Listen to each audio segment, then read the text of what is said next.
estou trabalhando lá no hospital fazem 3 anos. Vai fazer 3 anos domingo.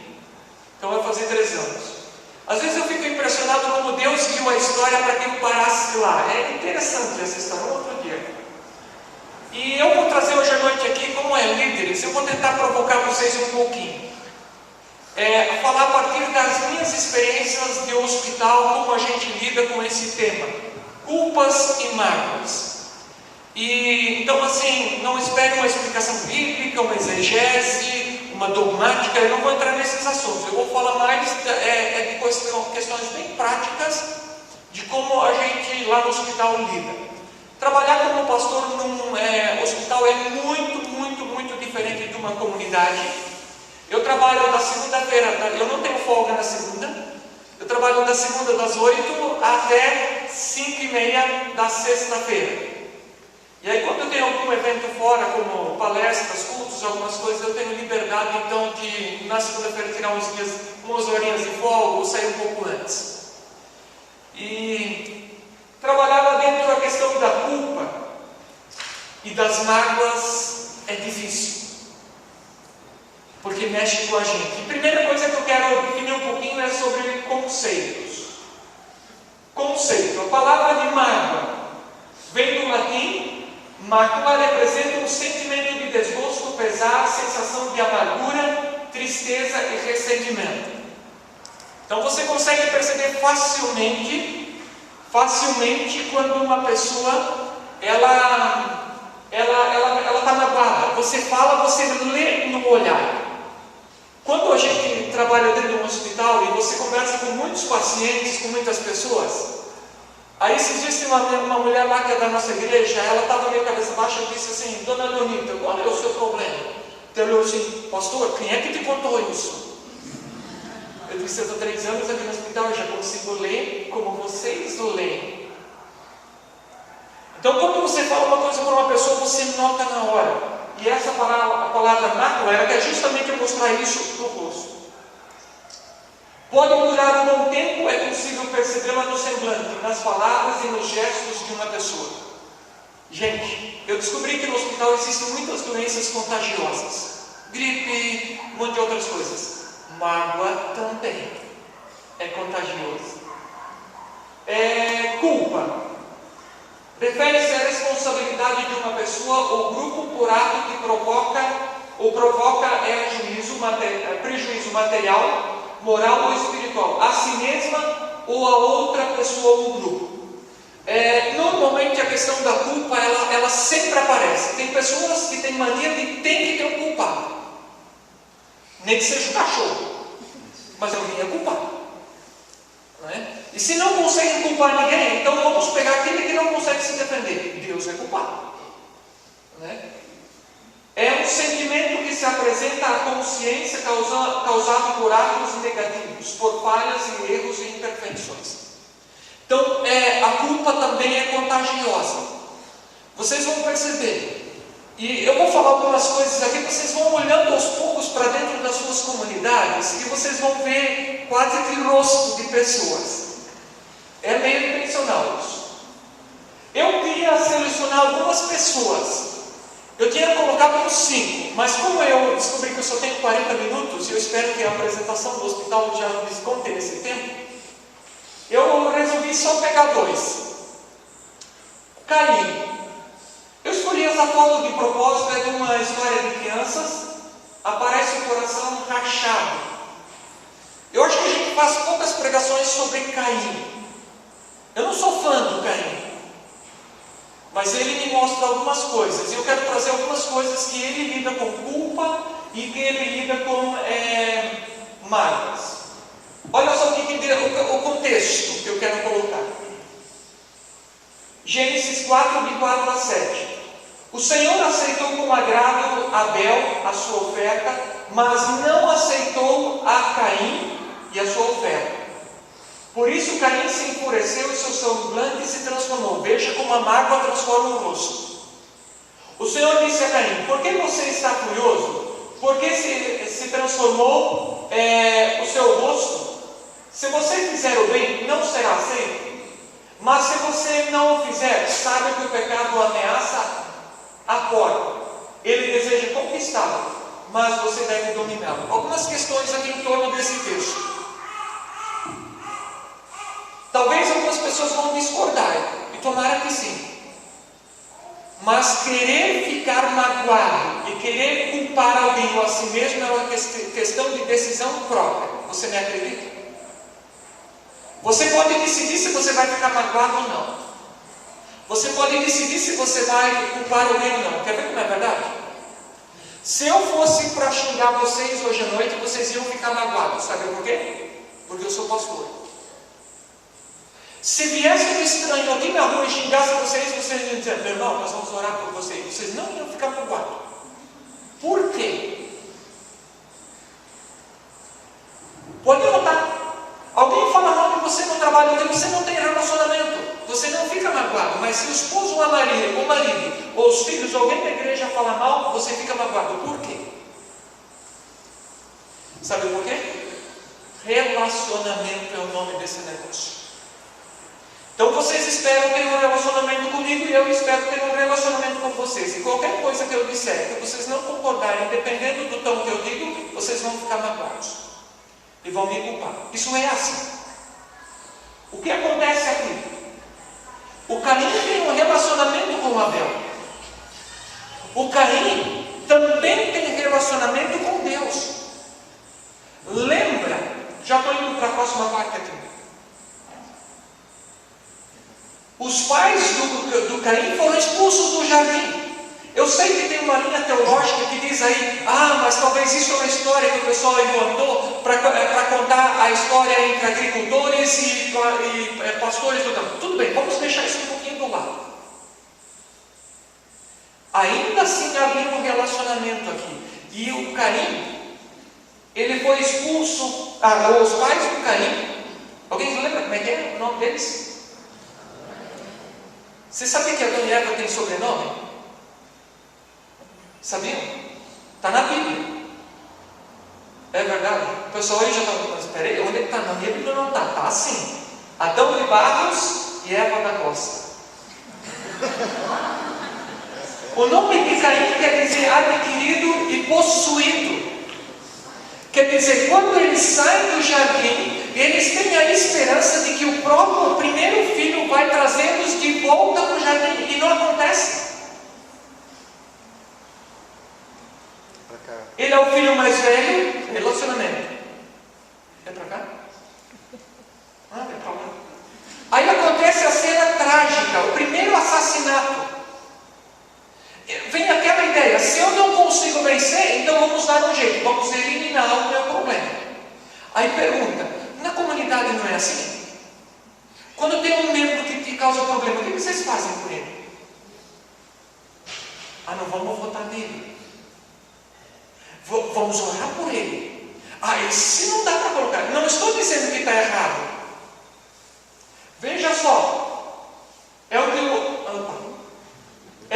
o Abel, o Caim também faz. Ele não consegue ser melhor do que o Abel, então o que ele faz? Ele mata o irmão. Agora eu resolvi o problema.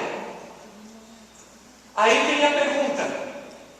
Quando Deus fala com ele, vem a pergunta: escuta, por um acaso eu sou responsável pelo meu irmão? Por um acaso, a mágoa, ela acontece quando? Quando alguém faz uma coisa errada contra você. Aí eu te pergunto: alguém te magoou, você é responsável pelo teu irmão? Até no final nós vamos descobrir algumas coisas. A atitude do Caim gera consequências que vão desdobrar a geração seguinte.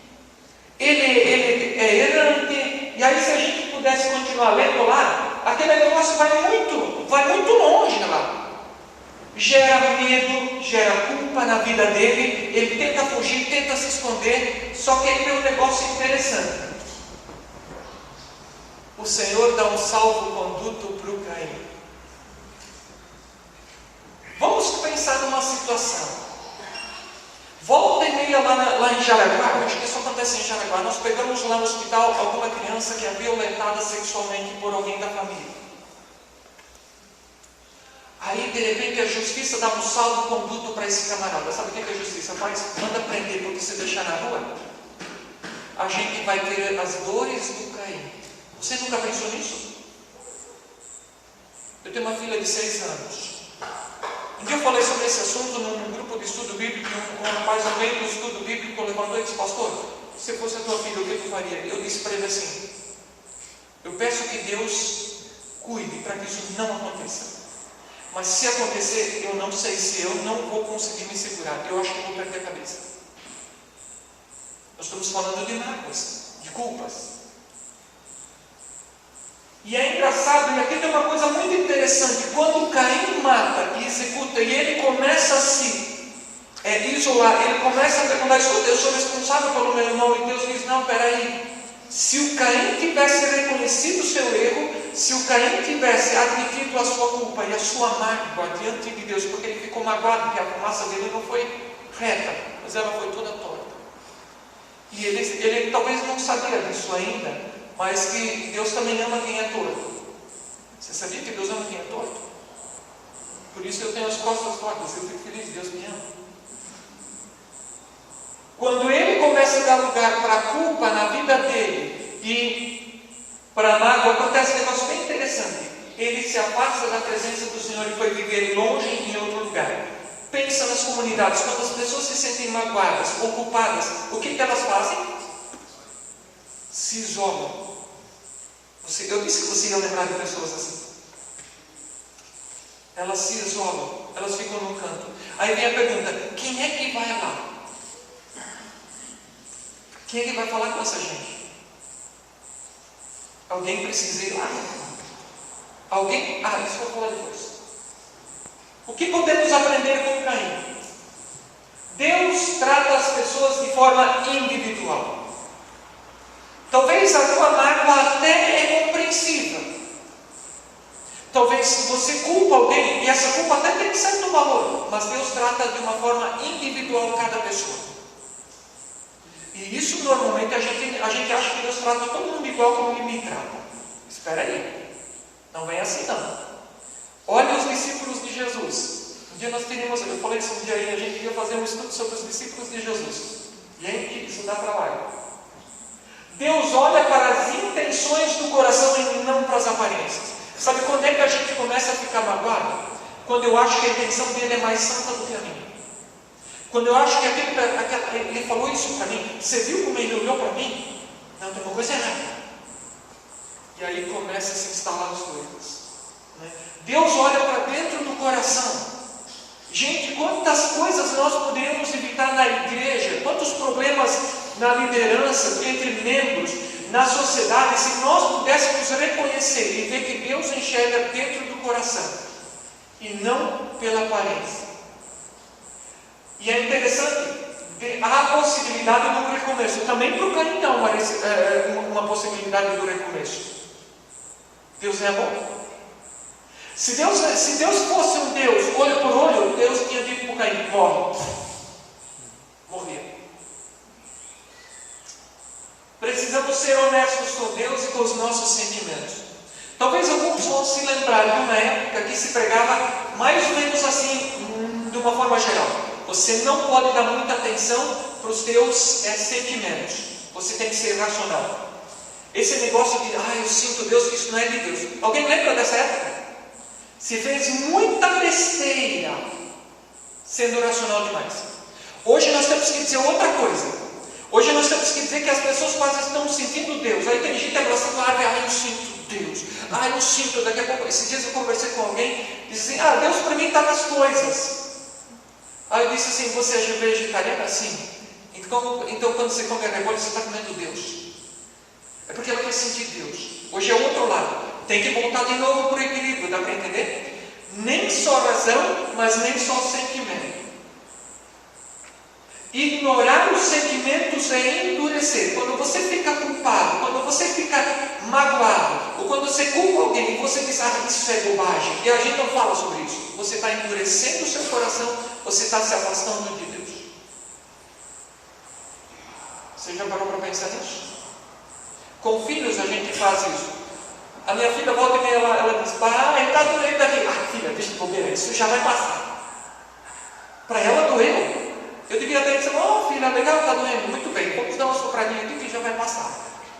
Quando alguém diz, aquela pessoa, alguém diz para você: você viu fulano? Fez aquela famosa mensagem de oração, né? Contou a história toda na vida só para orar. A gente chama de fofoca, né? Aí alguém vem te contar assim: você viu a fofoca? Ah, esquece isso. Faz de conta que você não ouviu. Entra no ouvido e sai no outro. Você está ignorando o sentimento das pessoas. Precisa levar a sério a mágoa das pessoas. Deus nos criou na sua totalidade. Deus nos criou como pessoas que também sentem, que também sofrem. Aqui eu peguei uma foto bem polêmica.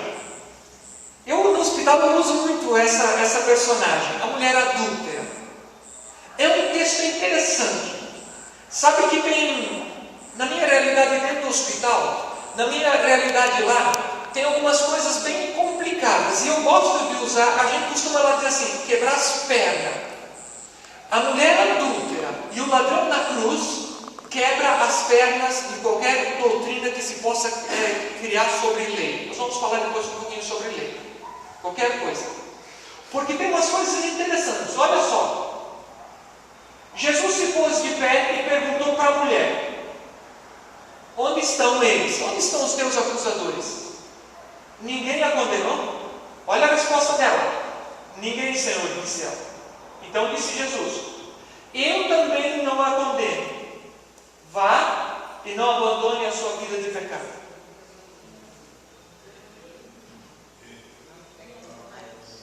Oi?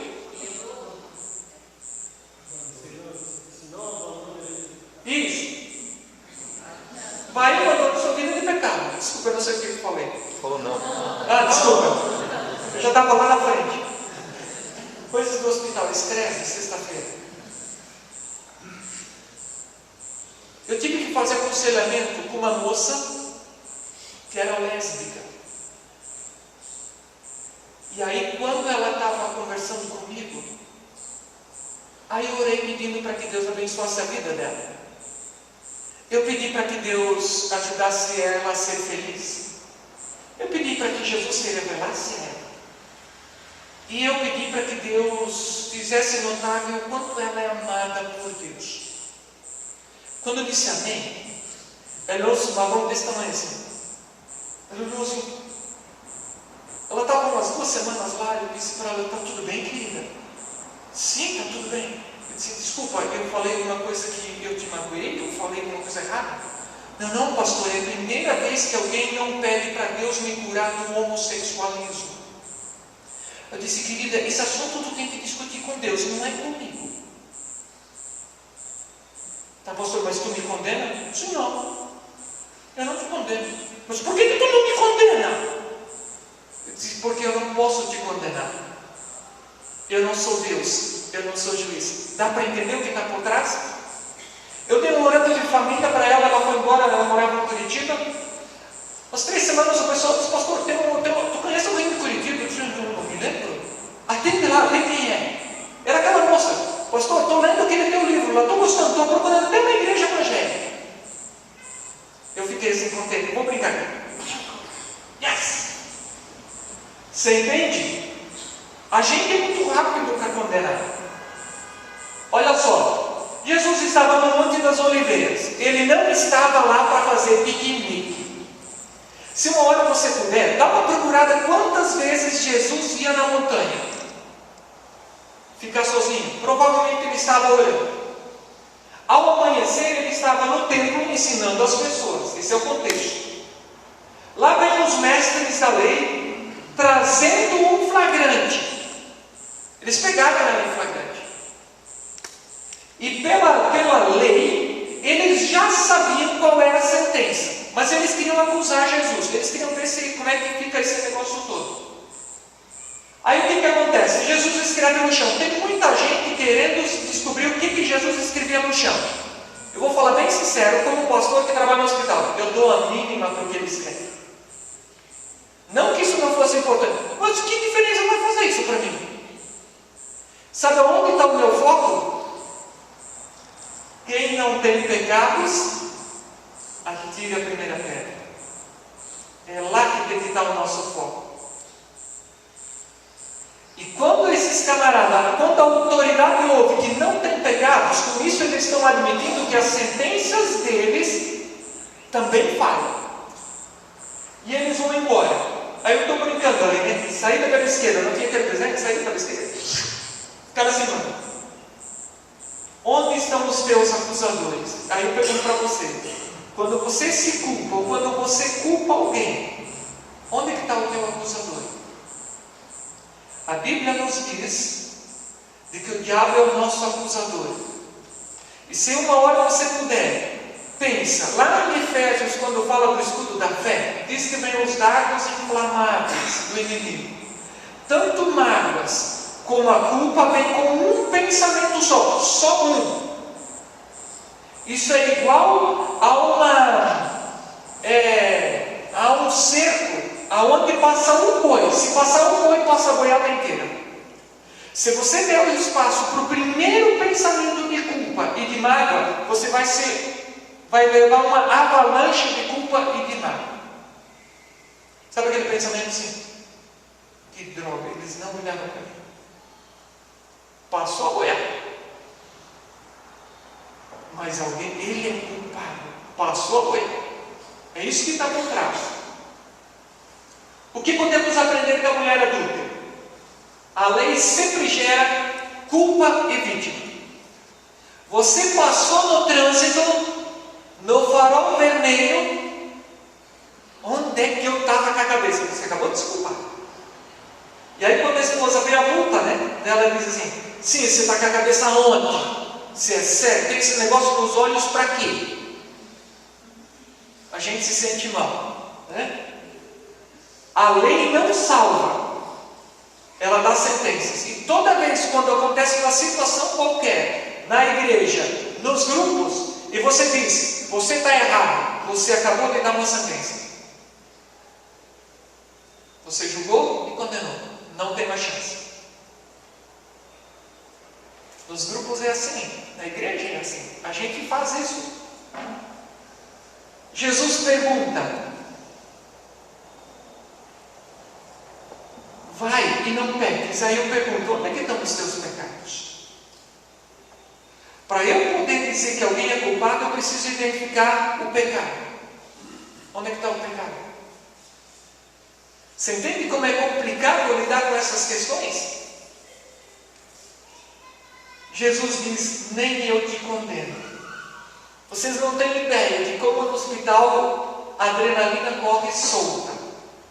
Eu faço muitos aconselhamentos. Ano passado eu fiz uma estatística lá, deu média de 700 e poucos aconselhamentos, só com funcionários. 600 e poucos foram com pessoas que estavam internadas. O que mais me chama a atenção nos aconselhamentos é aconselhamento com pessoas evangélicas. Sabe por quê? Elas dizem assim, tem uma situação que eu não vou esquecer tão cedo. Alguém que muito bem sucedido, trabalhava num banco, aí ele disse assim, pastor, eu vou dizer como ele me safado. Sou batizado nas águas, cheio do Espírito, falo em línguas, sou pastor auxiliar, sou líder de escola dominical, sou um presbítero importante, e eu estou aqui nesse hospital e eu estou com depressão. Eu li para ele bem sério, tá, e daí qual é o problema? Mas pastor, eu sou um homem de fé. Eu disse assim, deixa eu ver se eu estou entendendo correto. Você está se culpando porque você está com depressão? Ele disse, mas é lógico, porque eu creio no Deus que dá vida em abundância. Eu sou cheio do Espírito, como é que eu posso estar aqui? Ele disse que esse homem estava se culpando porque ele estava com depressão. Você nunca pensou nisso? Você nunca se culpou porque você ficou doente? Você nunca se culpou porque, por que eu não fui? Mas que coisa, eu devia ter ido. Jesus diz, nem eu te condeno. Eu quero deixar essa questão de pecados um pouquinho mais adiante. Vai e não peques, diz Jesus. Esse é um negócio libertador. Quando você diz para as pessoas, Deus não te condena, Ele te aceita.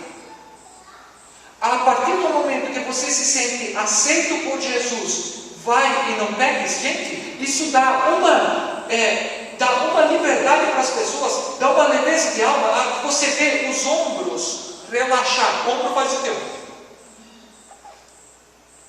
Como eu estou leve agora. Como está diferente. Tem o pessoal lá da enfermaria, eles brincam. O clima está meio pesado, chama o pastor aqui para exorcizar, porque daí a pessoa vai ficar mais leve. A gente brinca. Mas, amados, toda vez quando a gente coloca o peso da lei em cima das questões, vai gerar culpados e vai gerar mágoas, feridas que podem demorar anos para ser curadas. O que fazer com a mágoa? A mágoa, ela envenena a alma e o corpo. Isso é contagioso. Eu conheci algumas pessoas quando eu trabalhava na igreja, como pastor de paróquia. Eu conheci algumas pessoas extremamente amargas. Tem uma que eu não vou me lembrar, não vou me esquecer tão cedo. Eu tentei, eu me esforcei muito para que ela fosse feliz. E eu morava em Anitápolis, e aí aquelas manhãs lindas de inverno, eu gosto muito do inverno por causa disso, daquele sol brilhando. E lá vinha aquela senhora, eu vou chamar ela de Maria, eu tenho outro nome. E a dona Maria, ela passou por muito sofrimento, ela tinha uma mágoa muito grande da vida. E naquele dia de manhã, aquele sol brilhando, estava na porta do culto, esperando lá com frio, esperando aquele sol aquecendo, e de repente veio a dona Maria. Aí pensei assim comigo, hoje eu vou pegar ela. Ela subiu a escada da igreja e disse, oi dona Maria, tudo bem? Mais ou menos. Lindo dia hoje, né dona Maria? Olha que coisa linda. É verdade, pastor. Mas pastor, eu estou tão mal, eu estou tão ruim. Eu disse, Senhor, eu desisto. Não trata da sua mágoa no tempo de hoje. E quando você tiver 65, 70 anos, vamos conversar. Você vai ser uma pessoa amargurada, ranzinza. Sabe aquele do vovô? Daquela vovó que nunca chega perto. Coisa chata. Ninguém gosta de gente assim. Causa desânimo. A mágoa causa desânimo. Você quer desanimar alguém? É fácil. Magoa a pessoa, ela desanima na hora. Quer ver como os pais fazem isso com os filhos? A minha esposa está passando por essa experiência. Ela é mais inteligente do que eu, porque ela tira 9 e 10. Aí quando ela está na faculdade, ela tira assim, adivinha minha nota, deixa eu ganhar 9. Não, tirei 7. Aí eu pergunto para ela, quanto é que precisa para passar? 7. Tá bom. Ai, que chato. Você já notou como tem gente que cobra, o filho tira 9. Tá bom, meu filho, mas poderia ser 10, né? Aí ele se esforça e tira 10. Aí o que o pai vai dizer? Tá bom, meu filho, mas isso podia melhorar, né? Causa desânimo.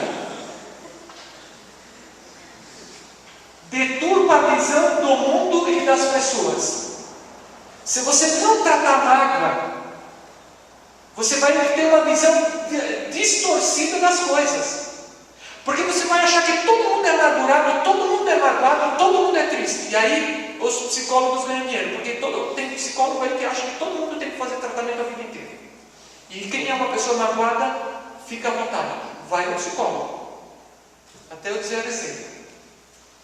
Causa dor e sofrimento. Vocês não têm ideia, tem pessoas que vão no consultório médico por problemas de sofrimento no corpo, e se elas resolvessem a sua culpa e a sua mágoa, elas seriam libertas, elas não sofreriam.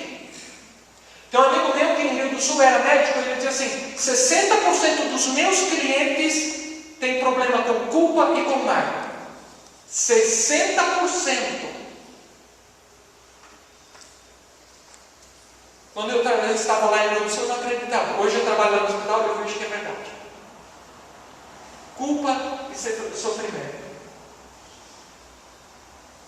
Algumas coisas. Tem que conhecer a causa da mágoa e o causador. Tem pessoas que gostam, eles são viciados na mágoa.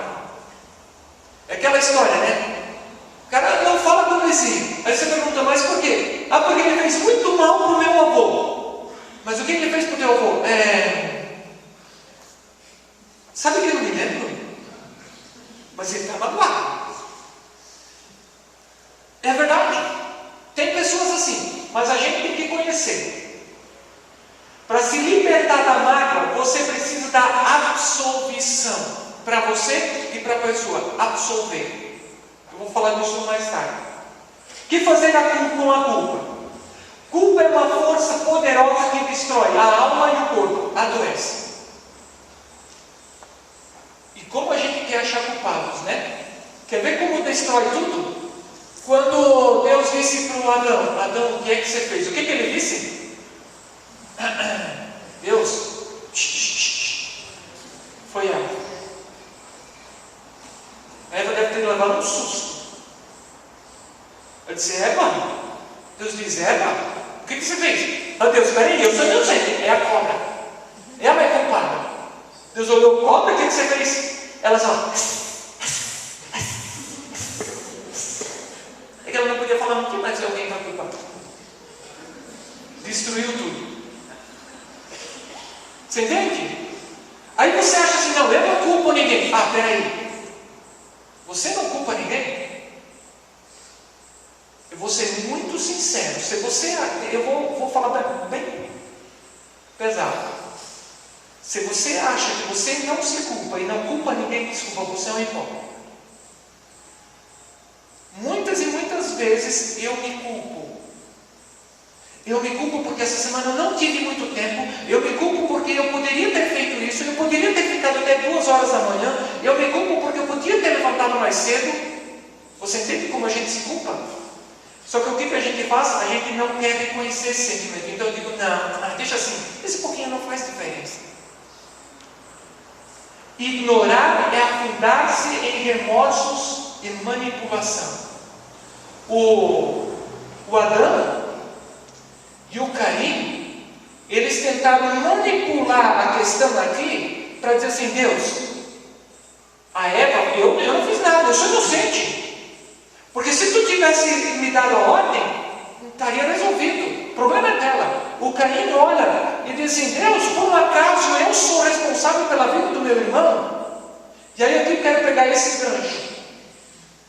Quantas vezes você já pensou assim: ah, ele é da igreja, eu, pastor, que falar com ele?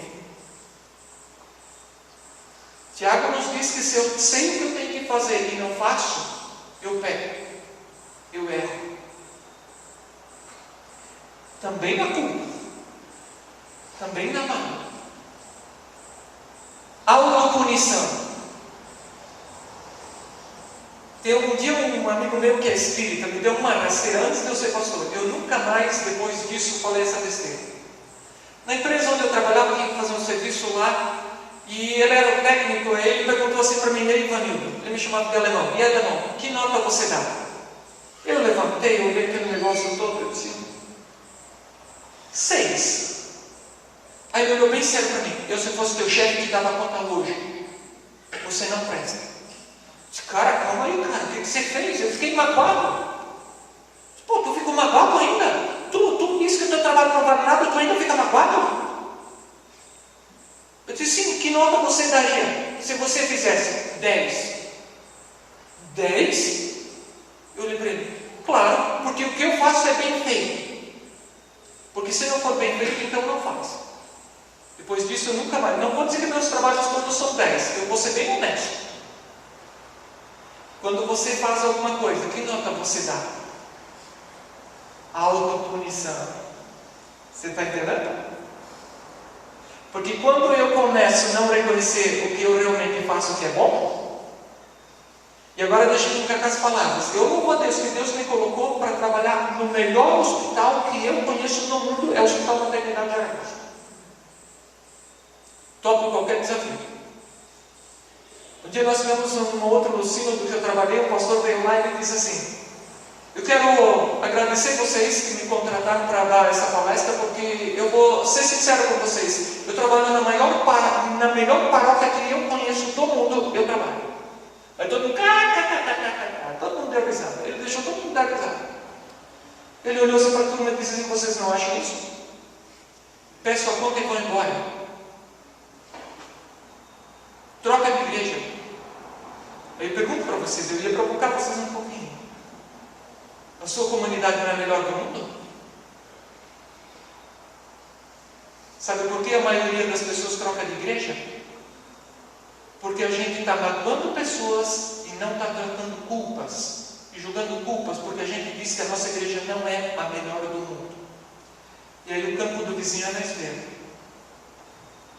Eu louvo a Deus que eu sou luterano. Tem algumas igrejas aí que a gente respeita, são irmãos na fé, de verdade, de oração, de caminhar junto. Mas eu não queria estar na pele de algumas pessoas em algumas igrejas. Eu não queria. Nossa igreja tem muitos problemas, tem muitos defeitos. Eu gosto quando o pastor Carlos diz, ele sempre diz isso, povo de Deus. Eu sempre fico pensando assim, mas vou brincar com ele. Quando eu chegar para falar, eu vou falar isso, eu sempre esqueço. Nós somos povo de Deus. Melhor igreja, cuidado com a autopunição. Desejo de punição e vingança. A culpa, quando a gente procura por culpados, a gente sempre está procurando por culpar alguém. Reconhecer a culpa e a mágoa, precisa reconhecer. Você precisa ser sincero. Se você quer se livrar da culpa e da mágoa, você precisa olhar para dentro dos seus sentimentos e dizer assim: fiquei magoado, não gostei. Precisa dizer. Precisa dizer assim: olha, eu fiquei triste porque eu acho que você errou, eu acho que você é culpado. Você precisa dizer isso. Olha que frase interessante do Paulo Torneiro. Todos os homens se defendem. E se defendem como? Touché! O que fazer? Aqui começa a cura. Você pode fazer terapias a vida inteira. O tempo inteiro você pode fazer. Mas se você não confessar a sua culpa e a sua mágoa, está perdendo tempo. Receba o perdão de Deus. Receba o perdão de Deus. Receba o perdão das pessoas. Receba o perdão de você mesmo. Você já orou assim: Senhor, ajuda-me a me perdoar? Porque você consegue até perdoar, e entre os cristãos isso é muito comum. Você perdoa os irmãos, porque você lê na Bíblia: amarás o teu próximo como a ti mesmo. Você conhece os textos, você sabe que precisa perdoar os teus irmãos, você sabe que precisa perdoar as pessoas, mas você se perdoa?